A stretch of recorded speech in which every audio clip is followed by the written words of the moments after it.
All right. Glenn Beck says that Barack Obama has all the earmarks of a Marxist dictator. This was, of course, related to the lackluster rollout of the Affordable Care Act website. How that connects to Marxist dictatorship, I don't know, but let's see if Glenn Beck can explain it to us. Just ask him tough questions for 3 weeks. You will see this guy come out at you, the knives. And I'll give you exactly what would happen on tomorrow's radio program. Oh, you don't want to miss it. And I challenge anybody in the press to actually do it. You'll see this man change overnight. Because he has all of the earmarks of a Marxist dictator. He does. He doesn't like anybody to challenge him. He launches into, instead of answering any questions, he just launches into a diatribe. Stern 25-minute defense on how wonderful Obamacare is. It's more than a website. Jawohl.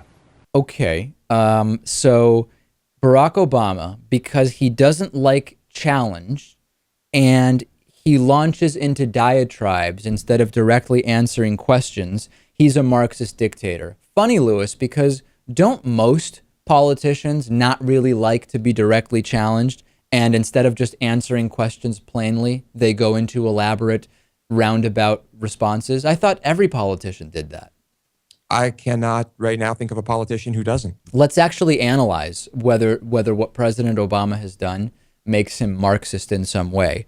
He's giving private insurers a new pool of 30 million people to make their customers, for-profit private insurers. That doesn't really sound Marxist to me. He allowed for-profit health insurance companies to write the healthcare reform bill. That doesn't really sound Marxist to me. He reduced the number of government jobs below the George W. Bush level. That doesn't sound very Marxist to me.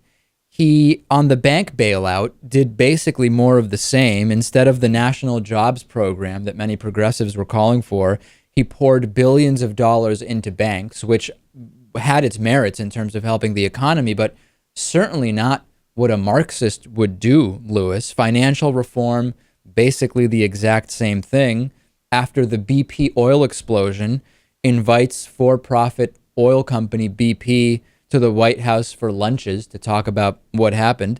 But Tea Partiers seem to believe it, and they're parroting it, even if it's not at all based in reality.